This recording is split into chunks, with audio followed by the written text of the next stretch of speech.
life can turn around very fast in the Indian Premier League, and we saw that today. Punjab Kings had to bear the ignominy of losing after scoring 245 runs in the last match against Sunrisers Hyderabad, and today they ended up defending 111 runs against KKR, the lowest total defended in the league's history.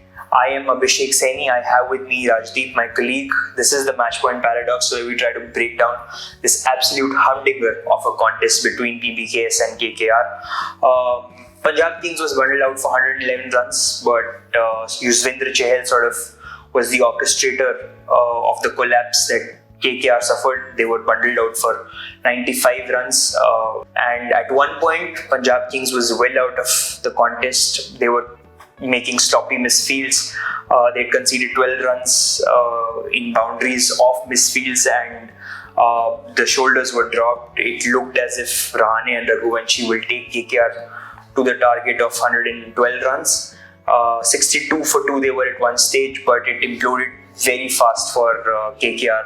Rajdeep, what happened there? As you mentioned, they did give a good start. I mean, after early sloppy start from KKR, you said Rahane and Raghuvanshi, 55-run partnership between the two.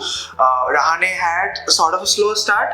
We saw Raghuvanshi sort of take on the aggressive role maybe, and then, as you mentioned, Chahal obviously is second best figures in the IPL with 4 as well. And then they lost 8 wickets in the span of 33 runs. So, as you mentioned, it was just a huge implosion for KKR, and that was about the collapse. And then we remember after the first innings, we saw Varun Chakravarthy, who did start with the ball a bit as well. He took a couple of wickets. In the mid innings, he was saying that how the pitch at the new Chandigarh Stadium is one which can easily, where the teams can easily score 180, 190 runs. We've seen this season in 3 out of 4 innings where teams have scored 200 plus runs. But in this match, we saw both the teams not get anywhere near of that mark. But what do you think about what he said, about what Varun said about this, and why do you think that happened? Yeah, see, historically, well, this venue doesn't have much of an history. It was introduced last year. It tended to favor the spinners last year, but this time, obviously, with the ultra-aggressive approach that teams have opted for, and we've seen because of that, teams post 200 runs here in the 2 matches. But I think the answer to that lies in what Shreyas Iyer said after the match, that it sort of, there was variable bounce. There was no consistency. There were a few odd balls that stayed low and a few who sort of jumped onto the batters, and we saw Harshdeep Singh cramp out Vaibhav Arora with a bouncer towards the end of the innings. Even Harshit Rana was dismissed in a similar fashion. The ball jumped onto him and eventually ended up hitting it onto his wickets off his gloves while trying to play to third man. So I think this mixed nature of the wicket really cost, is what made it tricky to bat on here. Obviously, I still think even with Punjab Kings and with KKR, it was down to some really poor shot selection.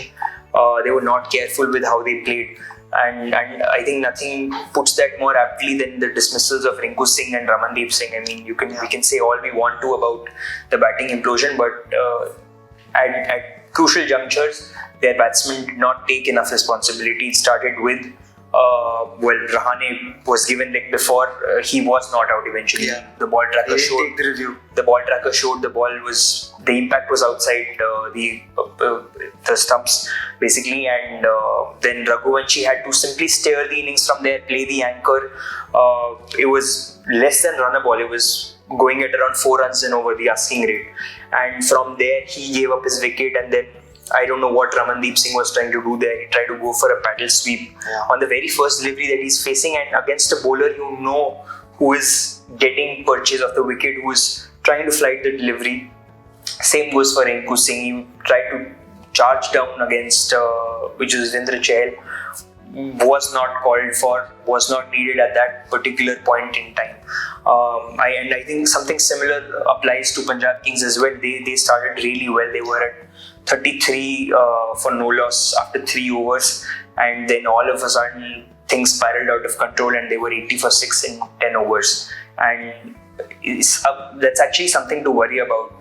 Shreyas Iyer today was asked what are the things that you'd want to improve, and he just focused on the fielding. But I think their batting also needs to sort of step up, because this is the second collapse against KKR, against CSK as well. They had lost 5 wickets in the opening 10 overs, and yet again we saw them, the top order, just fall off like a pack of cards. And Shreyas Iyer in particular, he's had a phenomenal run away from home. He scored 97 runs not out against GT, and then another 57 against Lucknow, and 82 in the last away match against Sunrisers Hyderabad. Yet his home form he's not managed to cross single digits in 2 of the 3 innings. Something to look forward, not look forward to, but improve going forward for Punjab Kings. As for Kolkata Knight Riders, Ajinkya Rahane said that it'll be a long meeting after the match, and it's important to not sort of get dejected and drop your shoulders after such a result.